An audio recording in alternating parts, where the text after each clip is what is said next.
Good morning, everyone. Well, it may not be morning wherever you are. It's Lena Robinson here again. Welcome to Lena Unedited. Today I'm going to be talking about something that I'm hoping is going to hit home in a good way for a lot of you, founders and owners of businesses or people in careers or what have you. It's International Day of Awesomeness. So number one, I want everybody out there realising how awesome they are. But it's also Empathy Awareness Week. And the area that I wanted to talk about today with regards to empathy is something that I've had to learn the last couple of years, which is empathy of self. So I've had a really long career. I think I've been working like 36 odd years or more, something like that. And it's only been in the last couple of years because of dealing with chronic illness that I've had to have a good look at myself and figure out why did those illnesses occur.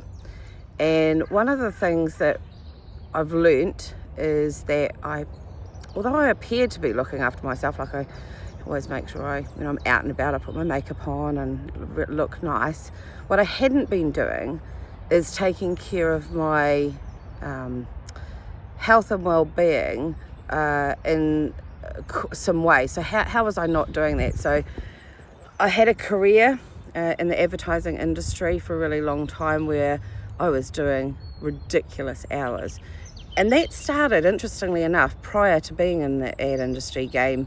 Back in New Zealand, I worked for a company that owned rest homes and retirement villages, and I actually worked for my mother-in-law, who was my immediate boss.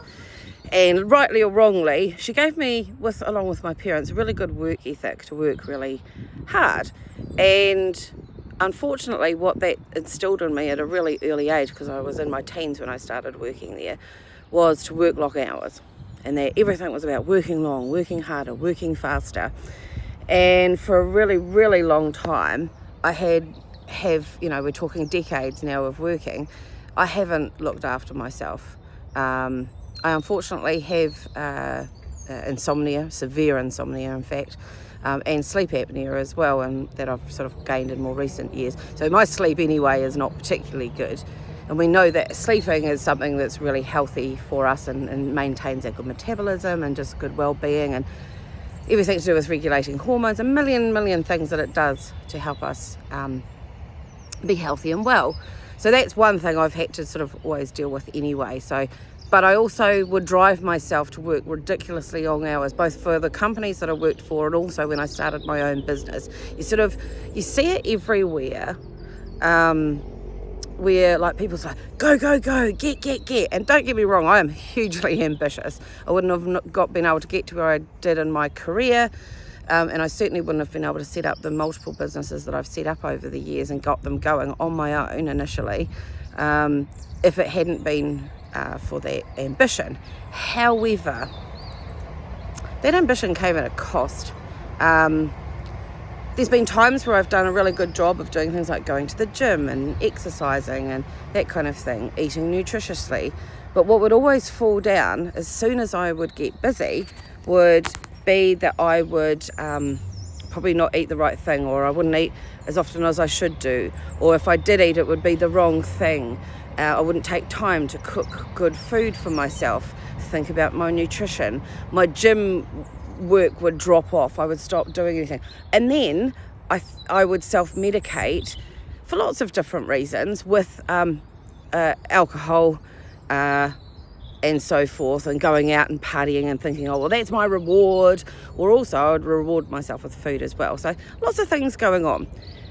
So here's what I've had to do over the last few years. And I think when you're running a business in particular, so I'm talking to all you founders of businesses out there particularly, but also people in careers, I think it's really important that the empathy that you show ultimately, yes, to other people, but mostly to yourself. You know, we all know that the term, if you're in an aeroplane, the aeroplane's crashing, you have to put your own mask on first before you put it on. And we all spout this and we all talk about this, coaches and what have you. But here's the thing, most of us are pretty bloody bad at it. I know I was. I was fucking terrible at it. Now, this morning is a prime example. It's around 11:30 that I'm recording this, and I've only just got out of bed, and I've only just got up and going. Reason for that? Last week I was great. 6 o'clock in the morning, getting up every morning early, having a shower, being at my desk at sort of like 7:30, 8 o'clock, which is really early for me. But this week my body's just decided after a busy weekend, not happening. So one of the things that I've been practicing over the last few years is, in order to be productive and efficient, is slowing down in order to speed up. Now, some of you that already know me know that I do this and have been spouting about it, but I still have to remind myself to do that. And I think when we're running businesses, we're just running full tilt at absolutely everything all of the time. It's fast, speed, get going. And I think what I'm learning to do is the instinct that I still have, which is, oh God, gotta get up, gotta get faster, is not the right thing for my mental health, for my physical health, or for my brain to be able to function properly. And I think, it'd be really interesting if you sort of took a moment today or this week to sort of sit down. And I'm going to be really honest about this. With everything that I've gone through the last couple of years, I am seeing a mental health therapist. And she gave me a really good task to do, which I think was absolutely amazing. She said, you talk about your friends quite a lot. She said, I would like you to have a think about, like, how do you help your friends? And she got me to write all the things down, how I manifest being a good friend to people. Then she said, once you've finished that, here's what I want you to do. I want you to flip it around and ask yourself, how many of those things are you doing to yourself and for yourself? Wow. It was a bit of a shock, actually. I'd sort of thought that through all of this, I was starting to get a better care of myself. Oh, no, absolutely not. Because what I'd realised is I was putting everybody else still first, above myself. I was putting clients first, I was putting friends first, I was putting the business first. Everything was coming before me. And I can't do that anymore. My body will not cope with it. I will not survive if I keep doing that.